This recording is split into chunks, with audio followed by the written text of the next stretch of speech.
My name is Tina Mayland. I want to welcome you all to the Meet the Candidates event.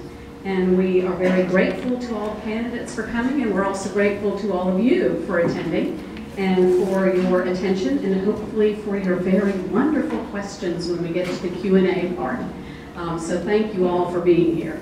There are some seats up front, so please don't hesitate to come up and sit on the front row.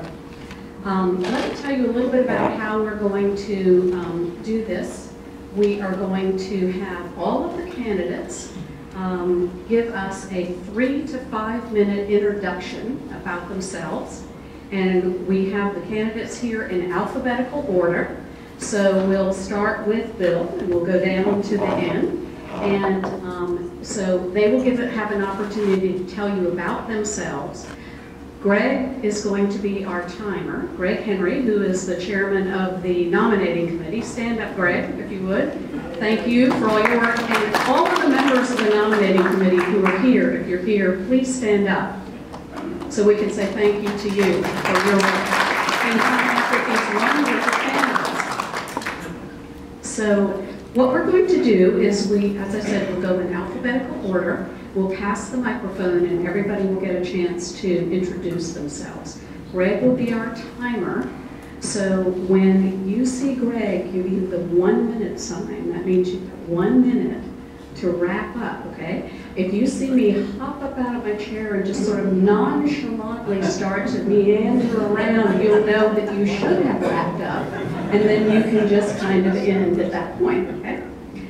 And after we've done the 3 to 5 minute introduction, then what we're going to do is ask people to ask questions. So we have a microphone up here for everyone to come up and ask your question, and then each candidate will have an opportunity to spend no more than a minute, but certainly substantially less than a minute if you would like, to answer the question as we go along. And what we'll do is we'll start in alphabetical order with one question and then reverse alphabetical order with the other question, because otherwise the people at the end don't get to say anything meaningful by the time the other people have said really interesting and compelling and wonderful things. So we'll try to keep it fair and go back a little bit, okay? Before we begin, what I'd like to ask is there are 3 nominees for next year's nominating committee. And I would like for these 3 people to stand. So Kathleen Buckman, George Conbeer, and Skip Crane. Skip's out of town. Okay, so these are your nominees for the nominating committee for next year. So thank you all very much. Okay, so I am going to turn it over to Bill, and he's going to start, and we will hand him the microphone, and then just pass the microphone to the next person when you are finished, okay? And wait a minute, we have to turn it first. No?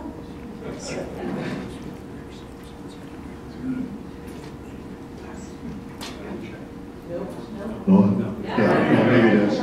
Okay, so my name's Bill Bain, and I'm running for POA, and I'm a Clemson fan, as of tonight. On serious, most of our profiles, and I guess I speak for everyone, is all going to be in your packet, so I'm going to keep this pretty brief so everybody gets a chance to get home. But anyway, Carol and I first came here in 1980, so I have a pretty long history with Seabrook. We rented on villas, then we rented houses, and then we finally got around to building. But we bought our lot in 1984, and I've been following what's going on Seabrook for a good long time, so I think I have some good institutional knowledge about what was, what is, what ought to be, what can be. In that respect, I have served on a couple of committees which I think are rather important. The first one is the General Operations and Maintenance Committee. We're looking at the roads, the infrastructure. I have a pretty good understanding about everything that goes on in that respect, having been on that committee, and some 2 or 3 subcommittees that are spin-offs of that committee. One was what I call the sign committee. I think the official title was the Wayfair committee, but we looked at all the signs, and the fruition of much of what that committee did under Penny Leach's leadership, who's a non-resident but a great asset to the island, is new signs are going to be going up, road signs in the next couple of 3 months, you'll see all those. Also, since last March, I've been on the ARC, and that is almost a full-time job in itself in terms of volunteering. So one of the questions that they ask is, why do you want to take all this time to make a commitment, all this commitment of time? And any of us that are on the ARC are already committing a substantial amount of time. I think there's some things that we could do better, but basically I'm very happy with the direction that the community is going. I think the finances are in great shape, and that's all a great tip of the hat to the current and past administrations. And I'm going to leave it there, and I'd be happy to answer any of your questions. Ed? Bill, thank you very much. Hi everyone, my name is Ed Half, and I really want to say thanks, first of all, to the committee for nominating me, and I want to give you a little bit of information about me. I feel like I've given this stump speech now 3 times, and I know I could never be a politician, but anyway, I was born and raised in Maryland.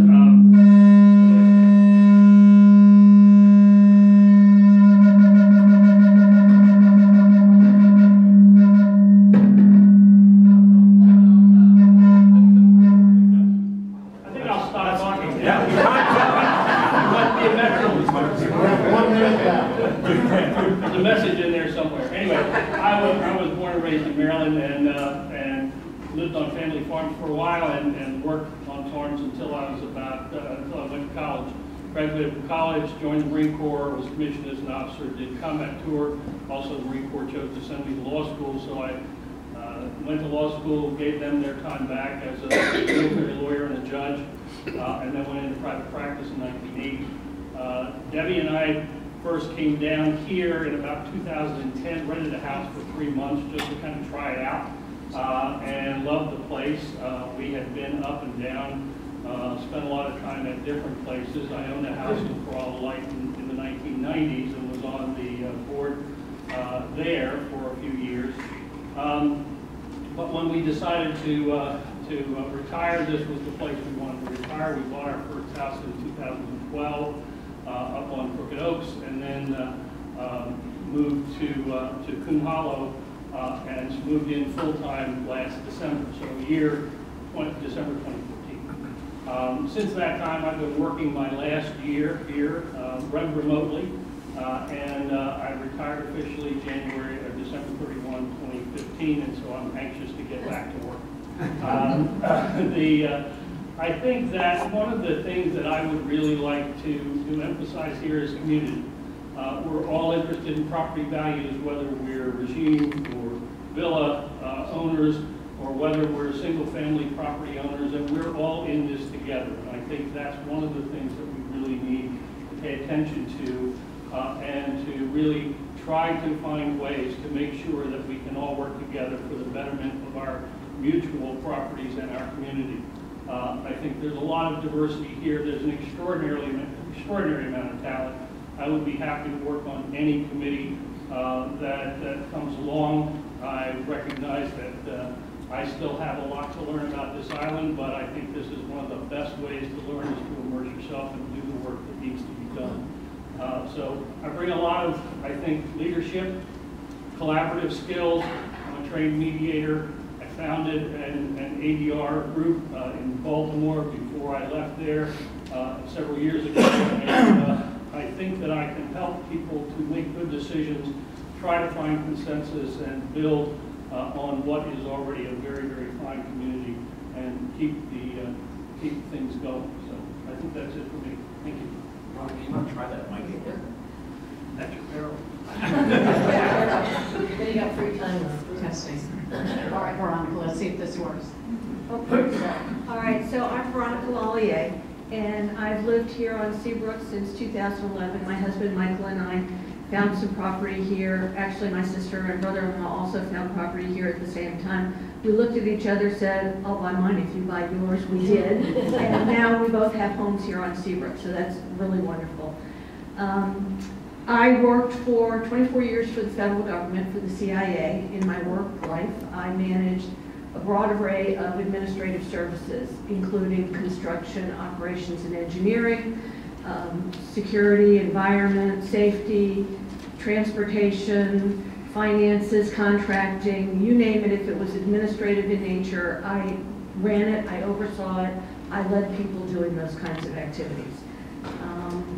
What else should I tell you? I love it. I love living here on Seabrook, and because I love living here on Seabrook, I've already been involved in a number of committees. Like Bill, I'm on the ARC. I also am an editor of Tidelines. I've been on the elections committee, although this year I can't do that, I suppose. Would be a slight conflict of interest. I've joined other activities like Stitchers, water aerobics, a wine group. My years overseas working for the agency, we were involved in the diplomatic life, so I guess that gave me experience in the wine group, if nothing else. What else would I like to tell you? I'm not sure. So I guess I'll just move it along to the next person. But thank you very much. I appreciate your time. Hi, everybody. It's great to see so many of you here tonight. It's especially on such a chilly evening. My name is Julie McCulloch, and I want to give you a little bit of information about myself. I've lived here full-time on Seabrook since the fall of 2013, but I've been visiting here for a long time, since 1993, when my parents, Norman and Miranda Smith, they're right there, hi Mom and Dad, moved here.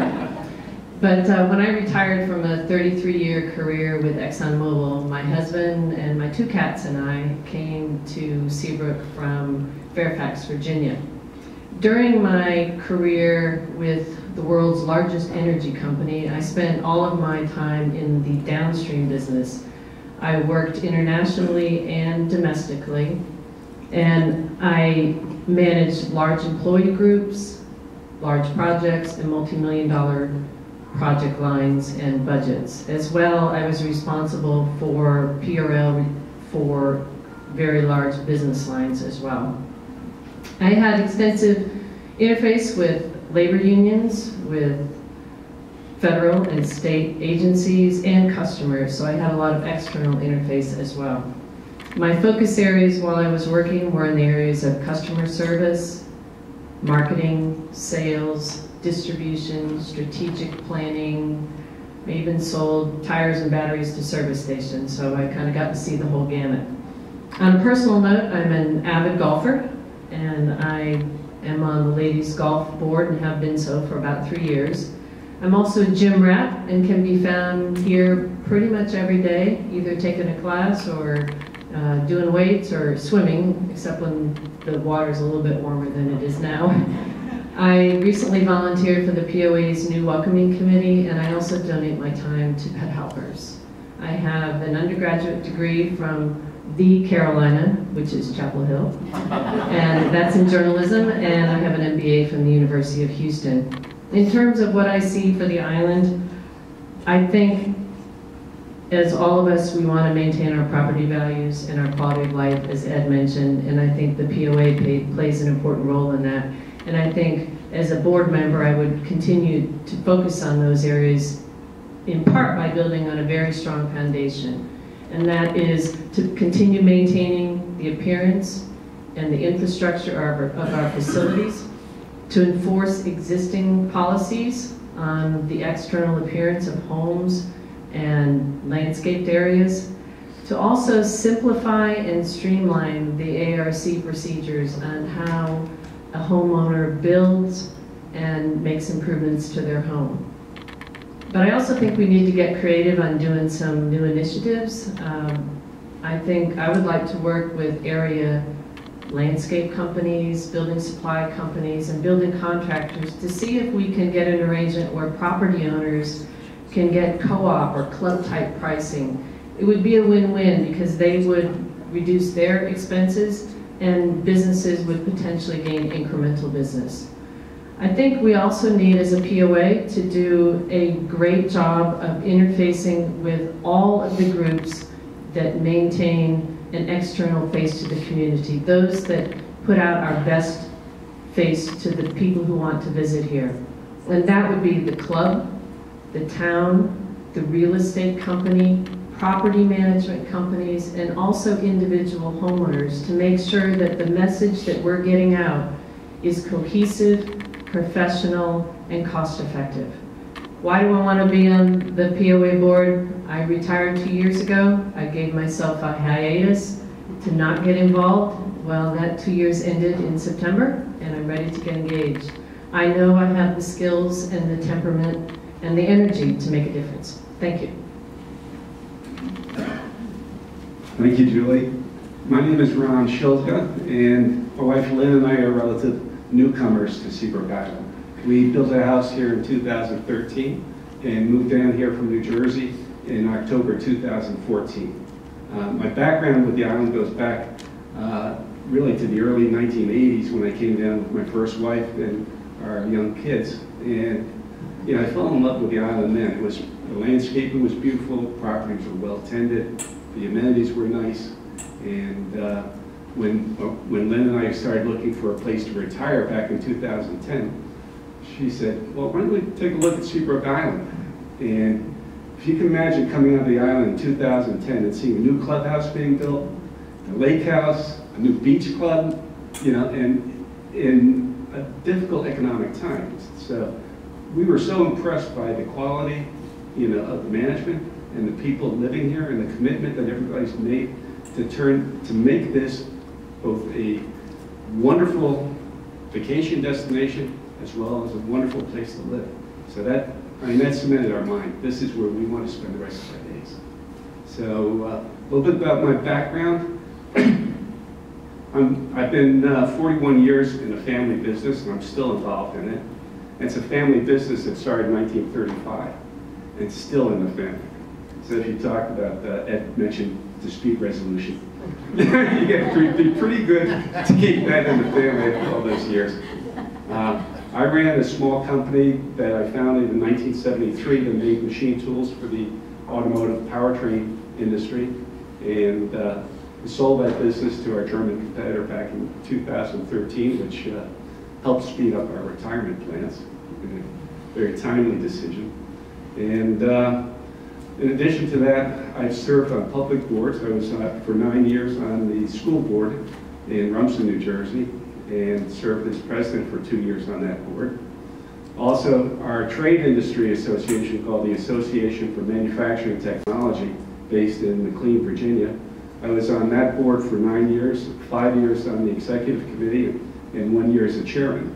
And that was a very challenging board to work on because we represented 500 companies in the machine tool industry that varied from a mom and pop machine shop to international companies with $3 billion in sales annually. So it required a lot of communication skills to listen to what these people's needs were and to articulate a policy that really went to help their needs to help these businesses grow. Since we've been on the island, I've served on the long-range planning committee for the club, and I was involved in the strategic planning session that drew up the current plan. I play tennis and I play golf, both with more spirit than with talent, but that's what's great about this place. And our wife serves on the CSOL. She was co-chairperson for the Designer Show House last year, and we're active in the church, and we just love being here. And I hope that I can make this commitment and a contribution to the future of this community. We have a tremendous promise here. Okay, thank you.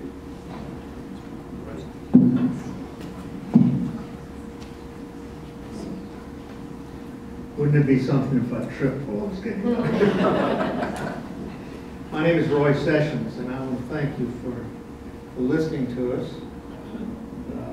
I grew up in the New Orleans area, went to school at LSU for both college and medical school.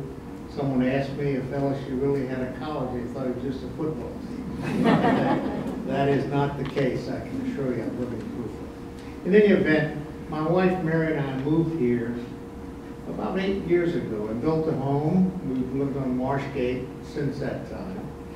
And I must tell you, it was a product of a search when we decided to leave New York and retire. That when I realized that I didn't have 1/10 enough money to retire in New York City, and we started looking for other places. And we first looked at Florida, and that's what got us north, because it scared us to death. Pink belts and yellow shirts and 2 o'clock in the afternoon drinking in the club was just scary. So we came north and wound up in Charleston and Seabrook.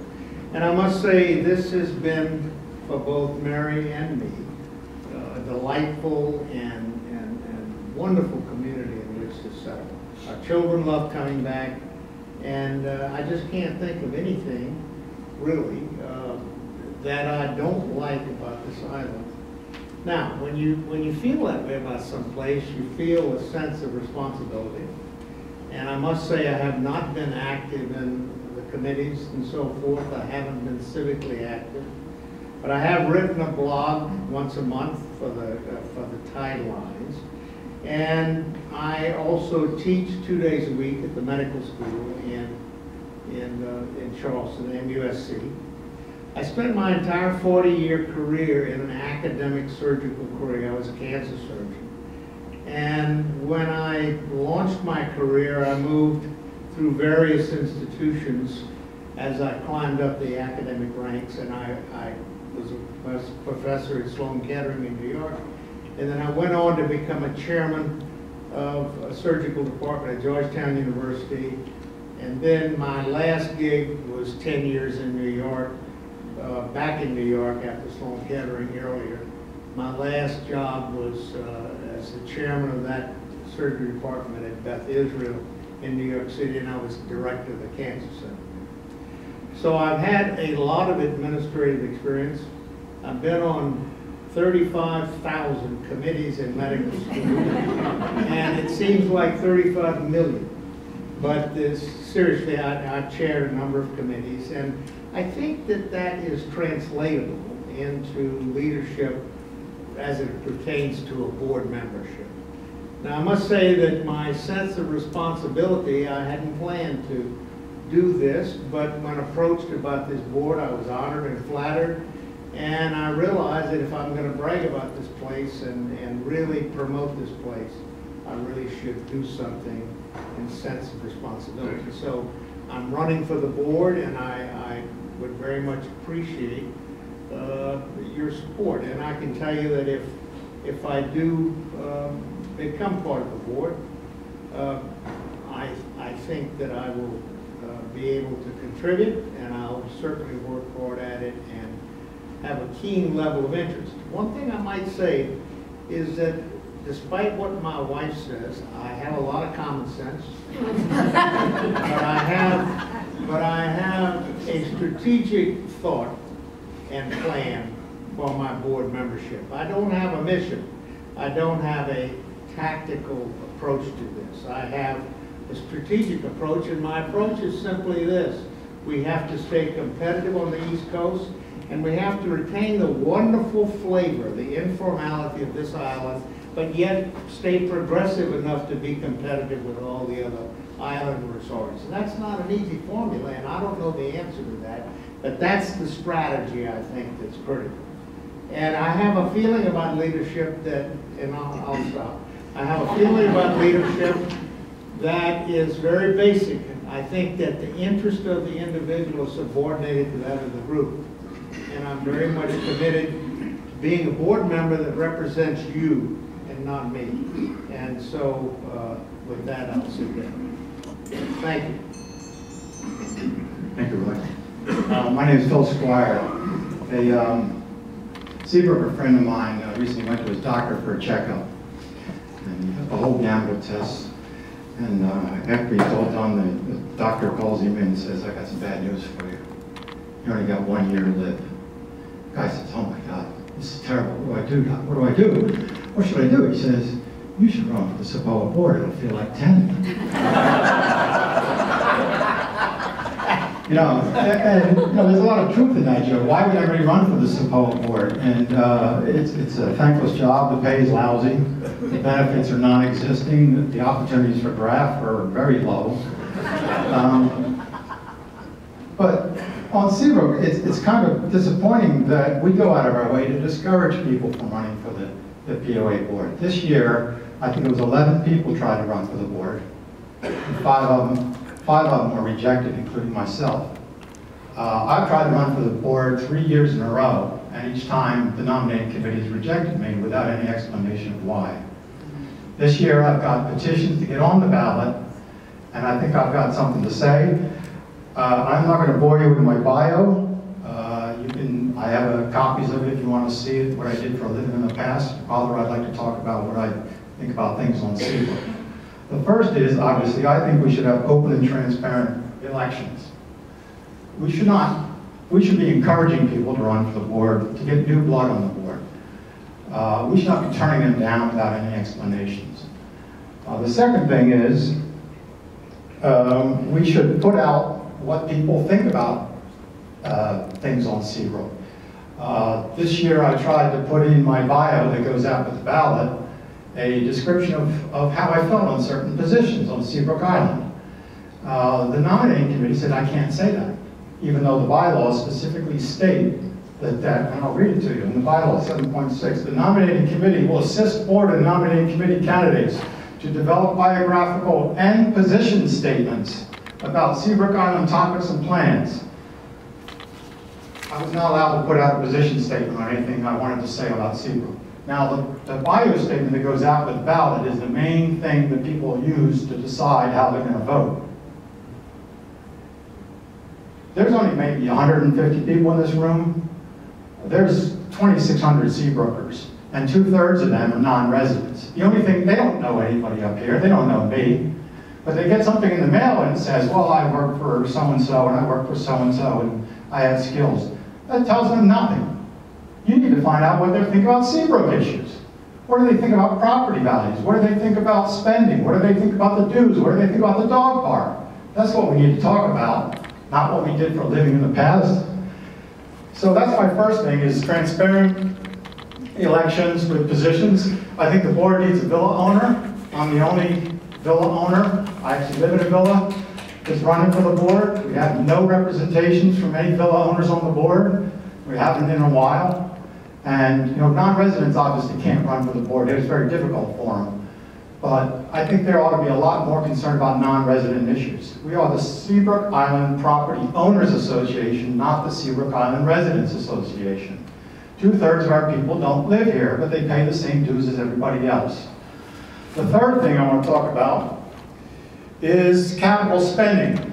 You know, everybody says we're in great financial shape. Well, maybe. You know, the POA is still between $1 and $2 million in debt. The club is about $18 million in debt.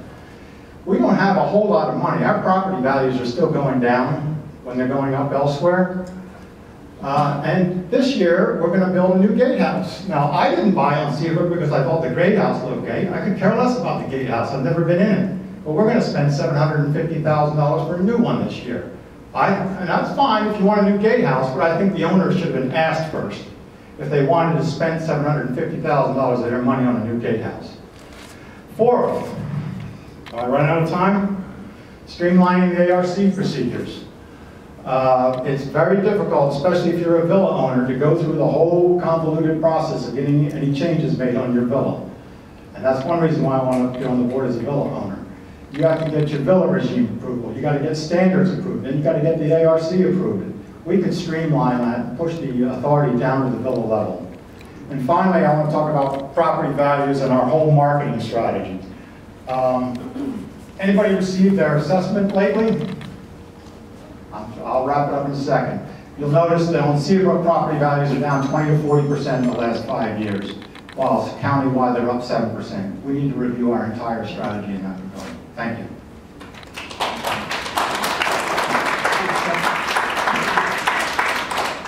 Okay, so now it is time for Q&A, and what we're up here and use the mic. And then what we're going to do is, I'll turn it on a second, and then we're going to, I don't want it to do that. And then what we're going to do is we're going to give everyone a minute to a minute and a half to answer the question, okay? So we'll go down the line to start with, back up the line this way, and we'll just keep going back and forth. And of course, if anybody, you know, needs to just make one comment and pass the mic, that's fine. So I'm going to ask for a show of hands, and let's start with some questions. And let me turn on the mic here and turn mine off.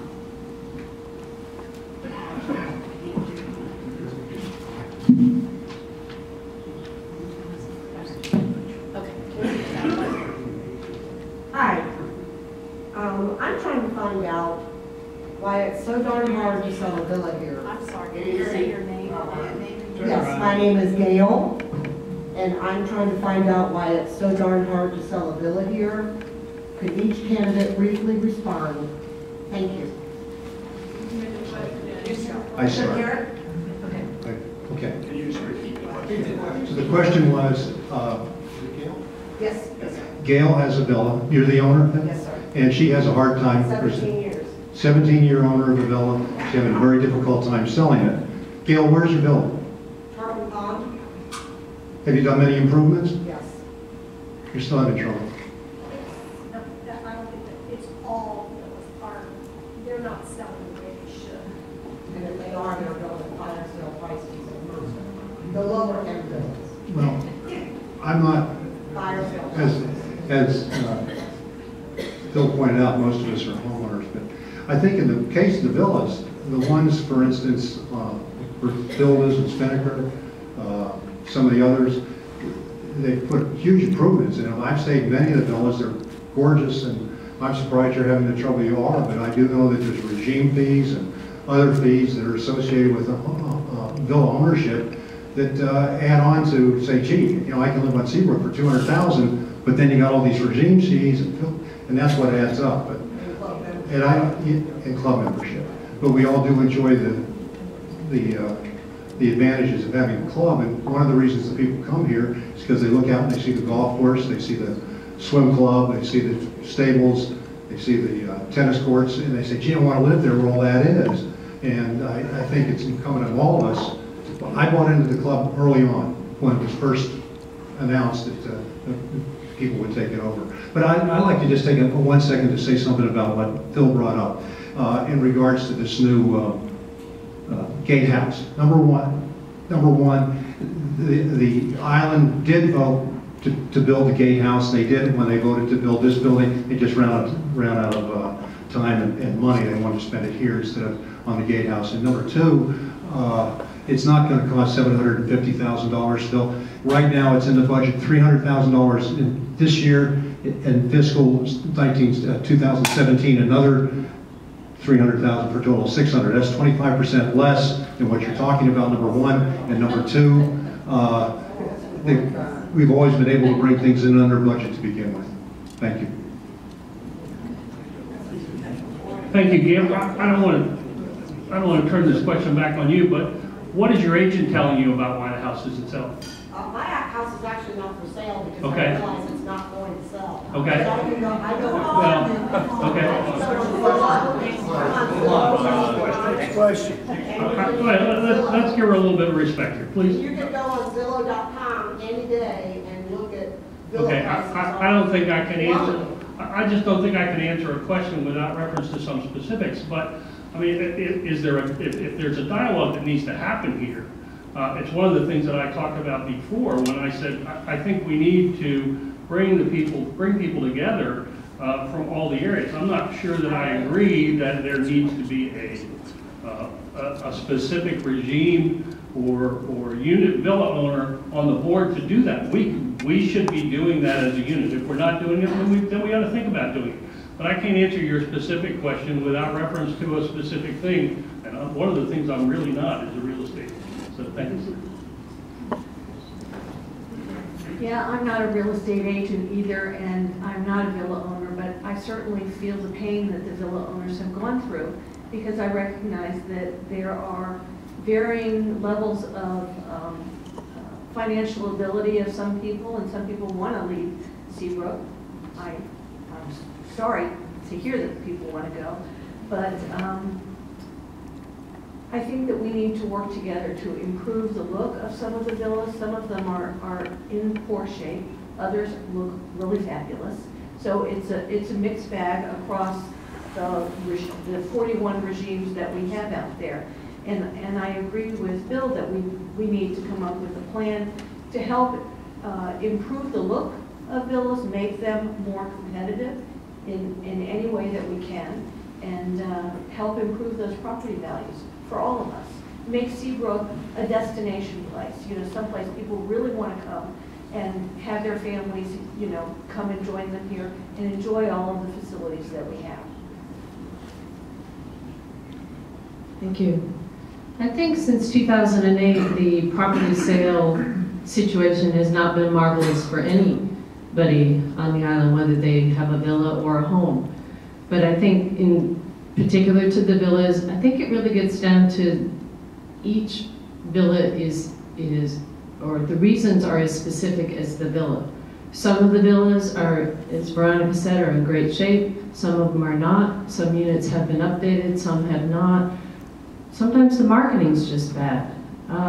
The financial strength of the villas differs amongst the facilities. I think the reasons are as varied as the units are, and unfortunately it's not a one-size-fits-all. Gail, that's a difficult question, and there's no easy answer. But what I do want to say is that villa owners are an important part of the Seabrook community, and we need to achieve, the vision for the future. We have to have sustainable growth. And sustainable growth comes by bringing people in as vacationers, enjoying their experience on the island, and then deciding that they want to move here on a permanent basis. And to do that, we need to have first quality villas that attract people that we can command a good rental price from, and that in turn will then help improve the resale value of the villas.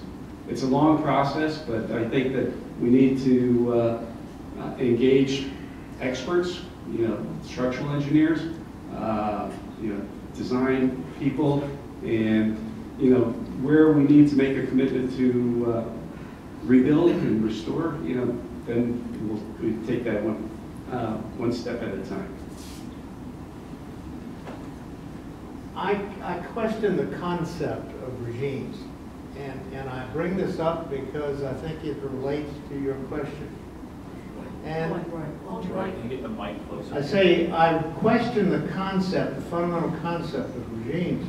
I mean, and that pertains to your issue relative to the villa sales. Every regime has a vulnerability that relates to its weakest link. I mean, some regimes, there are 42 regimes on it, some of them don't even have reserved funds. So that you're in a situation where you have assessments instead of having reserved funds. So there are all sorts of vulnerabilities that make them less attractive as an investment. That's the way I would see that. Now, there are the physical issues relative to condition and so forth and so on. I don't know that that's solvable without thinking about the good of the all. And it gets back to my thing about leadership. We have to think of ourselves as a unit that is integrated. And we have to subordinate the interest of a group of the individuals to the group. So the group has to look up to the individuals and vice versa. And I don't know the answer to that. That's going to be a strategy that's long-term problems, but that creates long-term problems. But I don't know there's an answer to that. But it's certainly something that should be an ongoing dialogue.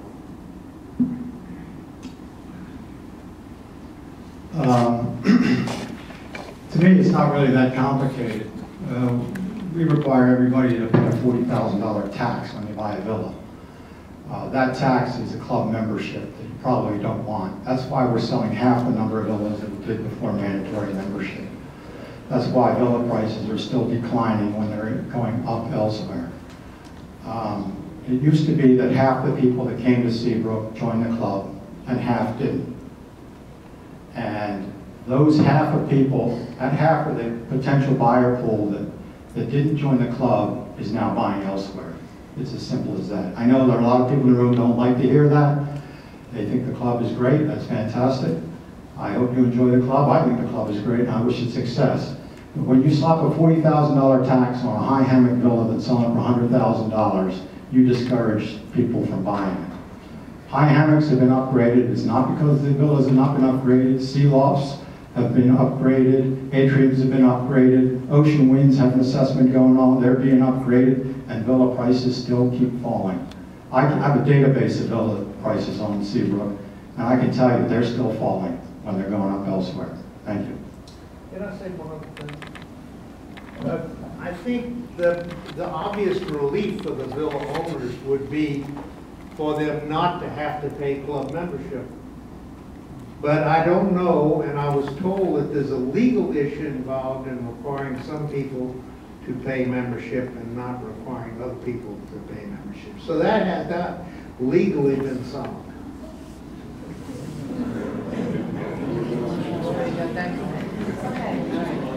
Did that get your answer?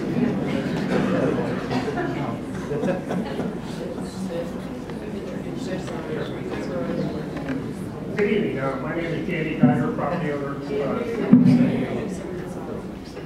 My name is Jamie Geiger, Seabrook Island Road property owner. Part-time resident for 4 years and full-time resident for just over a year. Two questions related to my tenure here in Seabrook, both storm related. Obviously, we had severe flooding in Seabrook in the last couple of months. What was striking to me is not only could residents not get out, but emergency vehicles could not get in. That appears to be a very unsafe and dangerous situation. So my first question would relate to is, do you all consider that a problem? And if so, what would be the solution that you would propose? Second issue, again, storm related, is we're talking about the tree mitigation policy that the board, ARC, recently enforced, I guess starting in December or January. We have a large number of large, mature pine trees. My wife and I both went through Hurricane Katrina, and I can tell you at Cat 3, 4, and 5 storms, those large pine trees are going to snap 1/3 to 1/2 off, and depending upon the wind direction, that heavy pine tree is going to fall on your property and cause severe damage and possible loss of life. I personally think the tree mitigation policy is onerous and unrealistic. If you feel that's an issue, I would like to know, is it an issue in your mind? And secondly, do you have any proposed solution? And as a test of your leadership, can you limit your answers to 30 seconds each? Regarding the flooding issue, Bill Bain and I are on the GOMC committee. I'm actually on the subcommittee that's looking at this specific issue. It's very difficult in Seabrook because the Seabrook Island Road, the average elevation is about 6 feet mean sea level. So there's not a whole lot you can do about that. Water was going to pump out water, Seabrook couldn't do. Well, we do have 3 pump stations on the island, and that brings the water down fairly quickly. We do have to continue lining our drains, which we are doing, at least SIPOA is doing. The club hasn't started yet. But the other thing we can do is we've looked at a couple of places where it floods, like at the gatehouse, and we think we can put in some stop valves there to keep the water backing up right next to the great house. We're going to try that. There's a few other areas we're going to put in better stop valves to help that. Larry would know about that. He's on the committee with me. The second question as to trees. You know, I was at a POA meeting about 6 months ago, and a guy got fined $14,000 for trimming a few trees on the island, which I thought was kind of a shame. But I don't know the answer to that problem, but I think we do go a little bit overboard when it comes to not letting people cut trees. I don't think we have a shortage of trees on the island. I think ones that are leaning over a house and could be dangerous in a storm like you suggest, I think we could probably take a few down. With regard to the trees, I can tell you that I've had property in Louisiana, and Katrina was living proof of the fact that pine trees become javelins when you get at 120 miles an hour. And the javelins can go through houses, literally. They break off about 2/3 of the way up. So I asked for and got permission from the ARC to cut down 2 of the pines that were threatening my house. I think that is something that ought to be considered by everyone that has a pine tree near them, because I promise you, that's not just a theory, that's a real danger. Pine trees they're messy and they're pretty according to some people, but they're real dangers in high winds. Number one. Number two is, I think if you believe what Al Gore said, this is going to get worse. And this flooding problem. And we're in a low area. And And I think the sooner the better we can start establishing a disaster plan relative to pumps.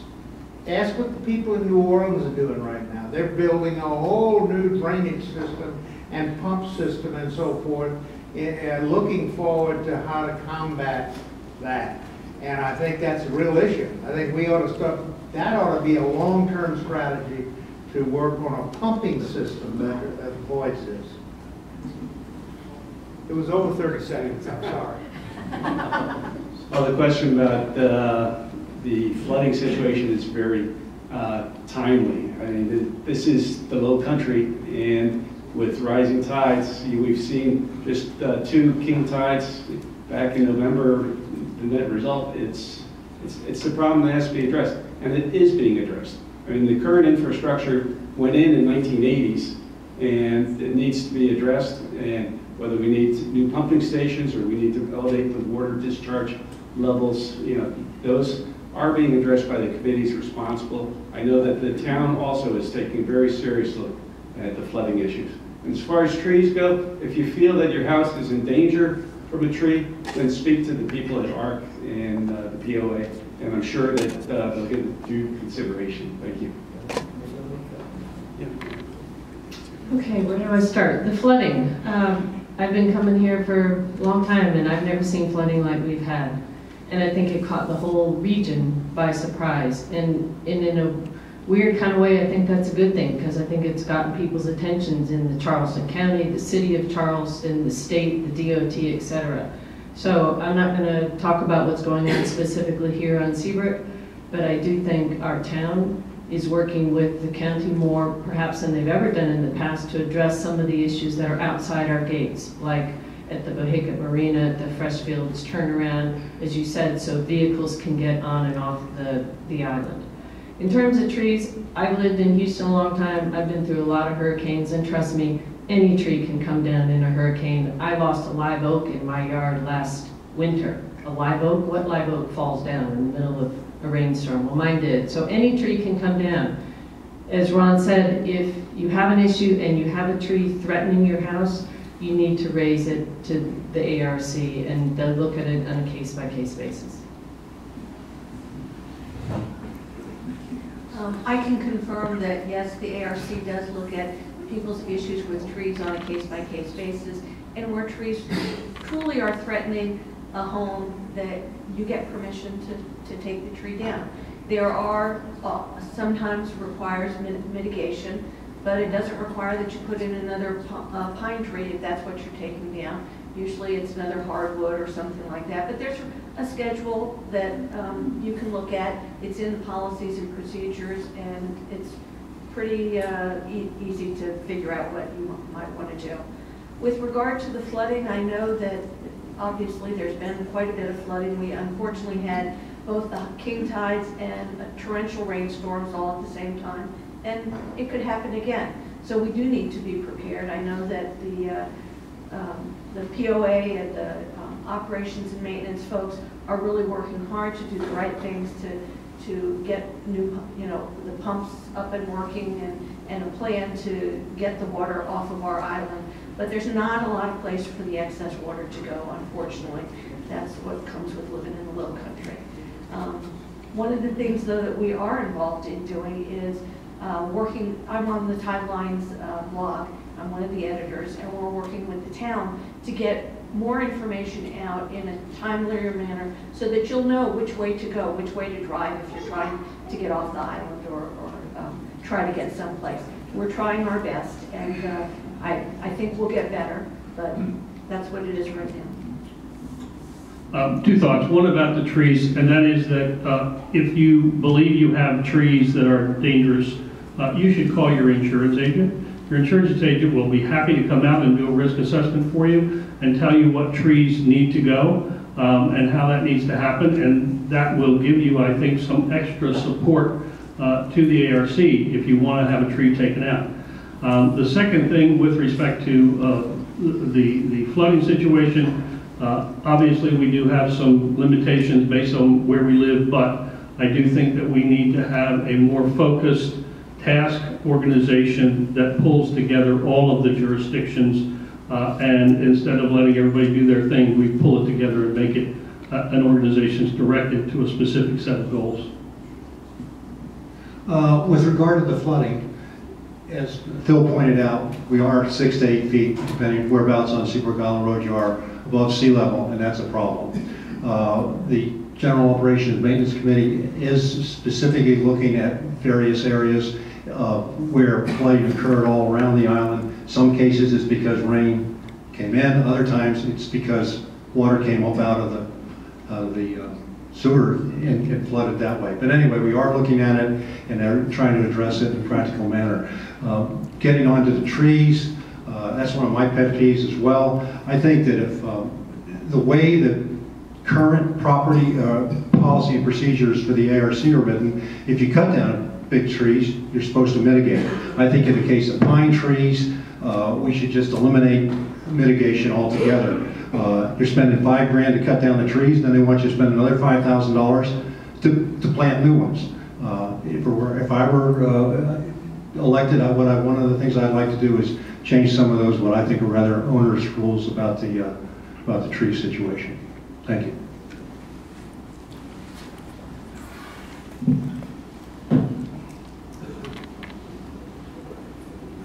Thank you. Yes. My name is John McCanny. Can everybody hear me back there? No. Okay. No. You gotta get closer. I can't. Oh, kids are getting closer.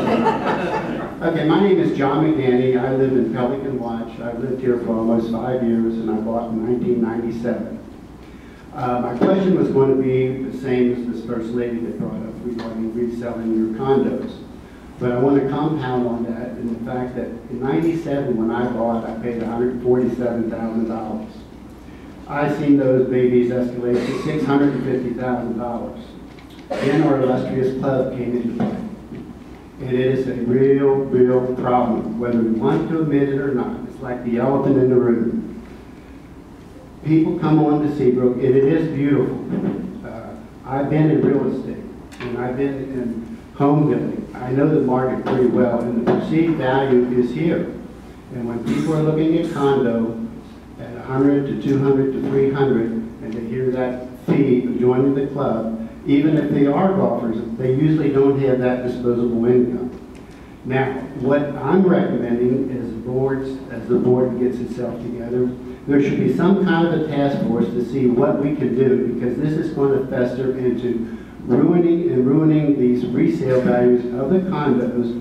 They're going to go to long-term rentals, and you're going to get a different type of person living in those units that are living in them now. We have to admit it's a problem. We have to identify it, and what can we do? I don't have the answer, but I know the answer will be worse if we don't do nothing. I think that's really all I need to say. Okay? I don't have a question. What's your question? Well, my question is, would you be, let's start right here. Would you be open to your members to discuss what alternative, what can we do to try to solve this problem of eliminating the need of joining the club or have some kind of a social membership that would be less money? But I've talked to many people that are very interested in Seabrook and would love to buy, but they will not join the club. And when the demand's not there, the values go down. When the values go down, you've got a completely different concept. I'm sorry. I didn't hear the specific question, but I think you got my message. We got it. Okay, two parts. One, as far I would be in favor of, I think that's probably I share your concern, but I would, and it would be a good idea, maybe a good idea to look at some alternative avenues of membership for condominium owners. Something we should probably take a look at. But I would point out that the Island One issue, which is mandatory club membership, was voted on not once but twice. And the second time it was voted even more strongly or more in favor of the Island One compulsory club membership than the first time. And I do agree with the idea of having everyone belong to the club because we all have a stake in it, as I mentioned earlier. First thing you see is the horses, tennis courts, and that's what makes the condos attractive. absentee ownership is the problem. When you're sitting up in Columbus and you own a unit down here, you get something in the mail to vote, you just don't put as much attention to it as if you were living there. And that's why you don't get this. Just out of respect for everybody else, and I know it's an issue. Yeah, let's just let the board members answer, Okay, just so everybody else gets their chance. Okay, thanks. Just for the record, I would support a task force to look into the issue and see if there's something we could do. It plays into the broader issue of villas, the inventory, and how we make those viable and maintain property value. So I definitely would support it. I also would be in support of opening a dialogue to discuss these issues, but with regard to having some kind of a social membership, I think there already is a social membership, which doesn't give you the full benefits of, you know, golf any day you want or tennis any day you want, but still it does give you the opportunity to use all of the facilities at the club. And it is at a much reduced price. It's not $40,000 a year. I think it's about $12,000, but still, it's expensive. And if there was another question back there. I'm all open for talking about this topic. I know it has been around and it continues to fester. However, I'm kind of with Bill and Veronica. I believe in a strong club. I think its amenities and its facilities are part of what attract people here to this island, whether you're a golfer or a tennis player or not. There may be some additional ways or different ways we can look at membership for the villa owners. But I believe in having both a strong club as well as a strong POA. However, it also behooves the club to continue to provide an experience that is of value to non-golfers and non-tennis players. I agree. The club is like the keystone of this whole community. You know, most of us come down to live here because of the amenities offered with the club. And I do understand the impact of mandatory membership, you know, on the resale value of some of the lower priced villas and all. But again, it's a topic that needs to be discussed with the club board, with the POA board, and looked at from a long-range position, you know, aspect that takes into consideration the financial health of both the POA and the club. Well, the club's going to suffer, and if I didn't know the debt of the club was that large, but the club is going to suffer if It's not. It's not what? It's not that hard. Yeah, it is. Just go ahead. No, I'm not going to go ahead. I don't know what the question is. I mean, Answer these oh, questions. no, I know that, but I mean, is the club in debt or not? Yes. Yes. All right. Is it $600,000 in debt? It's more than that. More than that? Okay. Well, It's real estate debt, $14 million. so what I'm saying is that I'll repeat what I said initially. The club will suffer if we take away revenue streams from the regimes and the villas. It's that simple. Now, the issue is, number one, you have to ask yourself, is it legal to stratify we have a lot of lawyers around here, and that question ought to be answerable. Whether or not you can have different rates and under requirement. That's all I'm saying. So I don't know what the solution is, but I do know that for what it's worth zero for you, though. I feel your pain, but I don't know there is a solution. But I do know this. I do know that the club's value is huge, and I think it's the more attractive it is, the better. Now, if you cannot wipe out the club financially and help the villa owners by cutting them a break, then I would recommend that. But I think it needs to be studied, and your group should be part of that seminar, so to speak. You should have representation on and present your case. Something that's crucial to the island, in fact. However, I don't think that everybody should be required to buy a boat. The problem with the club and mandatory membership is that before, when I was a club member, the dues were $125 a month. Now they're $300 and almost $350 a month. There are no more equity memberships. So the price of a club membership has gone from maybe a few $1,000s a year.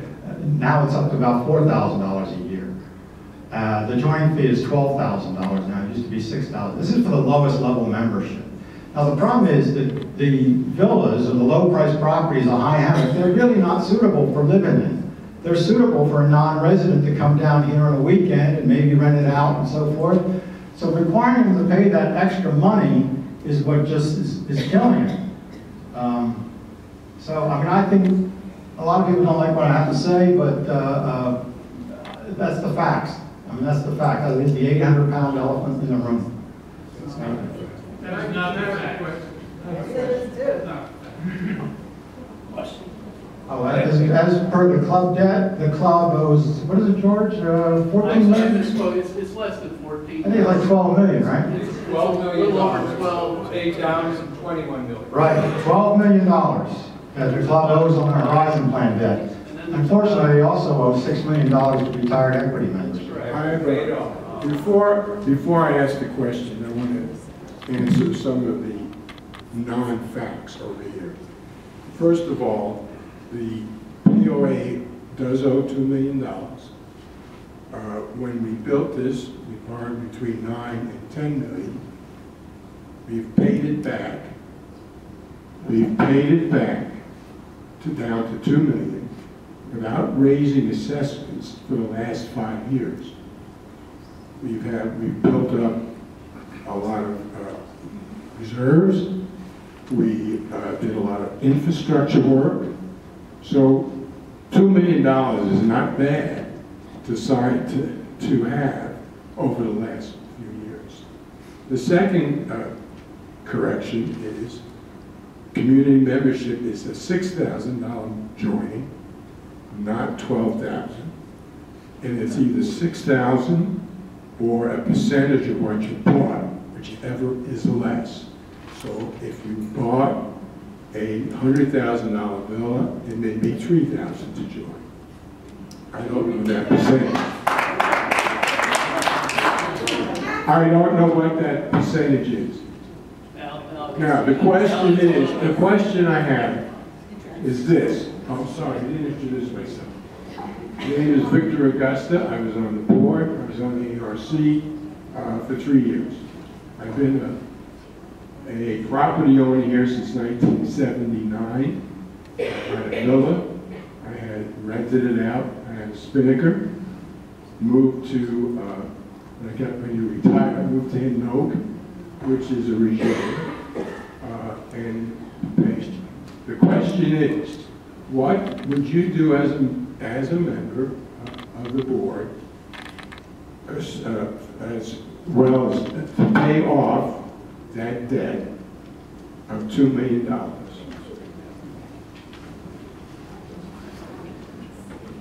you start last time? No, he ended up with the Oh, I get to go again. Vic has made an honest mistake in regards to the dues, POA dues. We built this lake house for, like you said, he's right, about $9 million. That was about 8 years ago. Our dues at that time were about $1,500 a year. This lake house costs roughly $850,000 a year to run. That's about $300 per property owner. And the debt and the interest payments on it are another couple $100. So every owner on this island and off this island is paying about $500 a year for this building. Okay, it uses $120,000 of electricity every year. All right, so when he said we're paying down our debt, yes we are. We've been paying down our debt, and the finance committee, I know, has done a very good job with that because my wife's on it. So I know that it's doing a good job. We are paying, this is paying down our debt. We have between $1 and $2 million. I don't think we should take on any other capital projects while we still have debt. I think we need to get our financial house in order.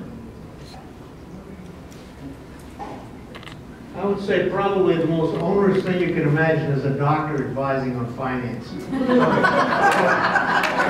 So what I'm going to say is that I would sit and listen to all the possible methods of paying the debt down, and then I would choose. Is that a long story? Okay. Yeah. not being privy to the financials, you know, all I could say is that we need to go forward in a fiscally responsible manner where we don't increase the assessment or dues by more than the rate of inflation every year. And I think that the board has been fiscally responsible and it's been running the organization well. Thank you. Well, having come from a lifetime of working in an oil company where you get really good at managing expenses and your budgets really never get to go up, they almost always go down. I have a lot of experience on how to make pennies go a long way, and I think you start, and I know the board has been doing a lot of this, in looking at the ongoing expenses that it has right now. What are the long-term contracts, whether they're for landscaping or the maintenance crews that operate the buildings or whatever, and looking at renegotiating contracts where you can, reopening them, coming up with cost savings of the existing expenses that you already have before you go and change any assessments or additional dues. So you need to make sure your own financial house is in order. And again, I know they've been doing a lot of work on that, but I think we need to continue to stay focused on it because costs can get away from you. I agree that the POA has done a marvelous job at managing the monies that we have all given to them over the past years. And I think it's absolutely remarkable that we've not had an increase in assessments where everywhere else that I know of, costs have been going up, up, up, and here they've stayed relatively stable for the last 5 years. So that's been really excellent. I, of course, would not be in favor of an increase in assessments. I would look within the existing budget to see where cost savings can be made. I know they have been made over the past few years with outsourcing the guards at the gate and some other things. The landscape people have been changed and things like that have been done to save money. And I would continue to look internally to see where money could be saved to be able to put some of that towards bringing down the debt over the next couple of years. I think two things. One is we do have a finance committee that Phil agrees has done a wonderful job managing our money. So we're looking at that issue, number one. But it's not the job of the board to make those nitpicky things and those recommendations. It's the job of the board to evaluate what the finance committee recommends and others and to find the right alternatives and the right balance. So I think the board's job is to listen, to make sure that the T's are crossed and the I's are dotted, and then make the decision about what's in the best interest of the community. That's what the board is there for, financially and otherwise. Well, I agree with pretty much everything that's been said, especially the part that the Finance Committee and the current and former leadership of the POA has done a marvelous job anytime you bring debt down from $8.5, $9 million to $2 million. And, you know, it's roughly at the rate of $1 million a year is pretty darn good without keeping our expenses up. And the only other observation I'd like to make is that, you know, living on Seabrook's when we moved here, nobody said it was going to be cheap. You know, I think that we all kind of expected, you want a nice lake house, you want nice tennis courts, you want a nice golf course, it's going to cost some money. And if we're not willing to pay for it, then probably it's just not the best place for you to live.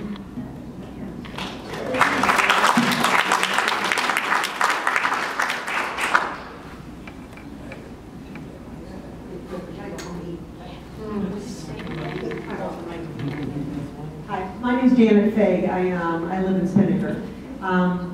And I just wanted to say to you guys, and actually I really just want to ask Phil a question. Phil's in my regime, or I guess the regime. When we joined here, I feel like I'm similar to a lot of you as far as feeling like this is the greatest place in the world, and I'm so excited to live here. Now when we bought, which was just in 2011, you know, we had to pay the 1.5% that went to help pay for this lake house. I think that's what that went for, and we had to join the club, which we were happy to do because we loved golf and tennis and the beach, so that was fantastic. It was very frustrating then to find out that there's a lot of people here that were very anti-club, and that whole feeling when it's a small island and all we wanted to do was be happy, and you know, it is a happy place. And I find that and I knew that it was a vote, that you guys voted to do all that stuff for the club, to make that mandatory, and to have us pay the 1.5% for the lake house, even though that's costing me a lot of money. I don't use it because I'm right by the beach and the other things. So, you know, everybody's paying for things that maybe they don't use. But I feel like what I'm feeling from you, Phil, is frustration, which I understand. But as a board, you have to work together, and I'm not finding that there's this sense of community and a sense of one, whatever, of a unity that we need for this island to survive and to be the great place that we really all want it to be. So if you were elected, how are you gonna take some of this negative energy to put it into some kind of a positive manner?